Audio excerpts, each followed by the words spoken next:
सिद्धार्थनगर जिले के मुख्यालय स्थित रेस्ट हाउस में आज शोहरतगढ़ से अपना दल के विधायक विनय वर्मा व उनकी पत्नी बबीता वर्मा द्वारा प्रेस कॉन्फ्रेंस किया गया। ये प्रेस कॉन्फ्रेंस वोटर लिस्ट में नाम बढ़ने को व कटने को लेकर रहा, जिसमें विधायक की पत्नी का नाम पहली बार में बढ़ जाता है, लेकिन दूसरी बार जब लिस्ट आती है तो आपत्ति लगाकर नाम कट जाता है, जिसको लेकर विधायक व प्रशासन के बीच काफी खींचातानी चल रही। वहीं प्रेस कॉन्फ्रेंस में विधायक ने प्रशासन पर गंभीर आरोप लगाए एवं जिलाधिकारी पर गंभीर आरोप लगाते हुए कहा कि डीएम नहीं सुनते हैं, हमारी बात लगातार कर रहे हैं, हमारी उपेक्षा।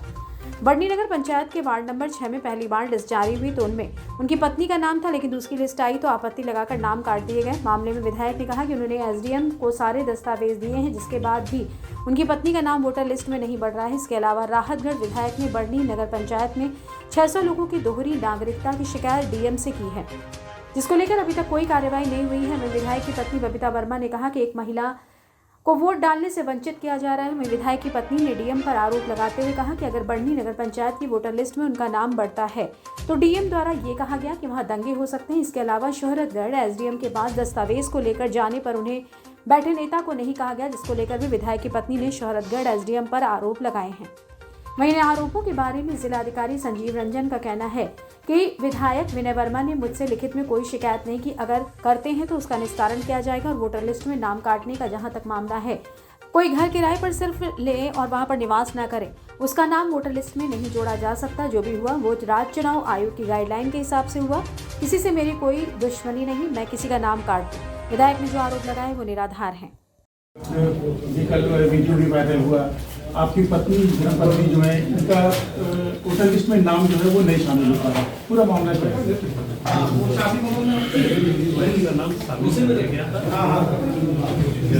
स्टार्ट हुआ था, उसके बाद क्या कहते हैं, जब 18 तारीख को दूसरी लिस्ट आती है उसमें आपत्ति लगा के कैंसिल तो पहली बार जब लिस्ट में नाम आया तो उसमें क्या पेपर आप लोगों ने नहीं चेक?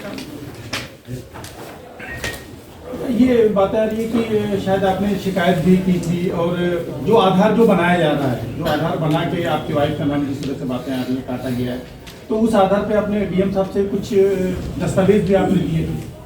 मैंने एसडीएम साहब को सारे दस्तावेज के साथ अपनी अगरवाली जो पूर्व चेयरमैन नगर पालिका और मेरी वाइफ बबीता वर्मा, ये दोनों गए थे।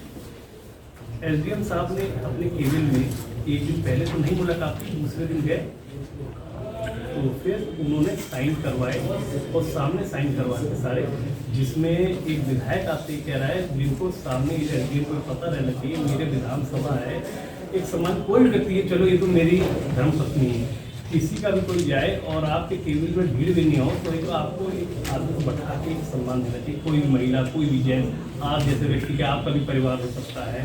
एक दिन पहले आपने बुला लिया और आप चले गए, आपने ये जता दिया मैं अधिकारी हूँ, दूसरे दिन आपके पास मेरी धर्मपत्नी जाती है, विधायक है, मेरा विधानसभा है, तो इतना तो सम्मान का अधिकार हम लोग बताते होंगे शायद। ये किसी यहाँ पे नाम काटने की जो बात चल रही है, कब आपने, आपकी वाइफ जाहिर है कहीं की और वोटर थी, कब वहाँ पे उनका नाम कटा, कब उन्होंने यहाँ पे कब अप्लाई किया? थोड़ा सा ये नियम है 18 तारीख को यहाँ जैसे वो 2 पेपर निकले थे, पहले भरने का और फिर कटने का, 2 चीज़ होता है। तो आपने यहाँ अप्लाई कर दिया और जिस दिन यहाँ पर और वहाँ पर आपने कटने के लिए दे दिया, यहाँ नाम आता है, वहाँ मेरा नाम वैसा कट जाता है। उसके बाद यहाँ पर क्या कहते हैं 18 तारीख को हमें पता चलता है, वहाँ पे फिर कटा, यहाँ से भी कट गया।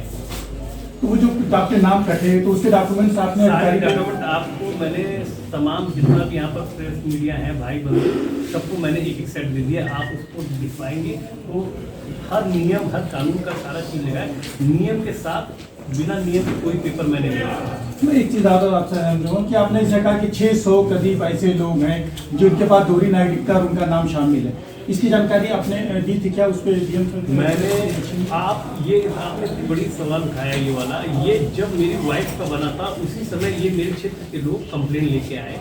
उनका आरोप है कि वोटर लिस्ट से उनका नाम जो एक बार डाल के काट दिया गया। देखिए, मुझे उनके आरोपों के बारे में नहीं पता है, लेकिन मुझे जो जानकारी है वो मैं बता रहा हूँ, क्योंकि वो कोई आरोप लिखित में हमारे पास नहीं दिए हैं, इस कारण मैं कोई उस पर कमेंट नहीं करना चाहूँगा। वोटर बनने का जो क्राइटेरिया होता है, वो क्राइटेरिया ये होता है कि वो उस क्षेत्र में निवास करें, और निवास करने का तात्पर्य ये होता है कि उनके नाम से बिजली बिल इत्यादि हो, केवल कोई रेंट एग्रीमेंट बना लेने से वहाँ रहने की कोई पुष्टि नहीं होती है। इसी आधार पे बीएलओ ने जांच की, जांच करने के बाद उनका नाम हटाया, जो मेरी जानकारी में है। और इसके लिए प्रॉपर प्रक्रिया है जो कि राज्य निर्वाचन आयोग द्वारा तैयार की गई है। इसमें सहायक निर्वाचन रजिस्ट्रीकरण अधिकारी जो होते हैं एसडीएम होते हैं, और उसमें सम्मिलित रूप से एडीएम जो है उसके निर्वाचक रजिस्ट्रीकरण अधिकारी होते हैं। तो अगर कोई नाम कटा या बढ़ा या कोई आपत्ति है तो उसकी लिखित रूप से एडीएम साहब के पास, जो निर्वाचक रजिस्ट्रीकरण है अधिकारी हैं, उनके पास दिया जा सकता है और वो दे सकते हैं वोटर लिस्ट में नाम काटने का। और ये इसके आगे ये भी बता दूं कि जो उनका आदेश होता है निर्वाचक रजिस्ट्रीकरण अधिकारी का, वो चैलेंज भी यहाँ नहीं हो सकता है कहीं पर किसी भी कोर्ट में, अनटिल अनलेस कि सिर्फ हम लोग उसके लेवल पे हाई कोर्ट जा सकते हैं। तो ये उनका प्रेरोगेटिव है कि वो किस चीज़ को उचित समझते हैं और उनका सेटिस्फेक्शन इसमें जोड़ा जाता है। क्या सर ये मतलब ये बाईलाज कह लीजिए या जो नियम है कि रेंट बेसिस पे किसी का नहीं बन सकता, अगर उसने अपना वोटर जहाँ का वो था उसने वहाँ से कटवा लिया, उसका अगर वो प्रमाण दे रहा है तो उसका नहीं हो सकता?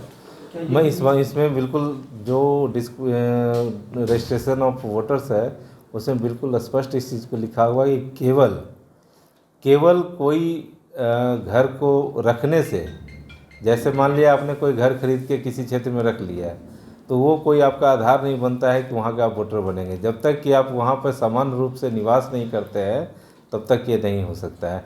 इसके लिए जो प्रमाण होता है वो प्रमाण होता है कि आप बिजली बिल हो, क्योंकि बिजली बिल तभी आएगा जब आप रहना शुरू किए होंगे, या आपका टेलीफोन बिल हो, या फिर आपके पते पे जो चिट्ठियाँ या डाक जाती है। और इसमें भी यह देखना होता है कि कम से कम लगभग 6 महीने का ये होना चाहिए गैप। तो कोई अगर कहीं से अपना वोटर कटवा के उसका प्रमाण देता है कि मैं यहाँ का वोटर था, अब मैं यहाँ पे हूँ, तब भी उसका शामिल नहीं हो सकता? नहीं, शामिल हो सकता है, बशर्ते वो 6 महीना पहले से 6 महीने हाँ, का एक ड्यूरेशन पूरा होना चाहिए। 6 महीने मतलब पहले ये शर्त है। और कोई ऐसे चाहे कि हम कहीं से कटवा के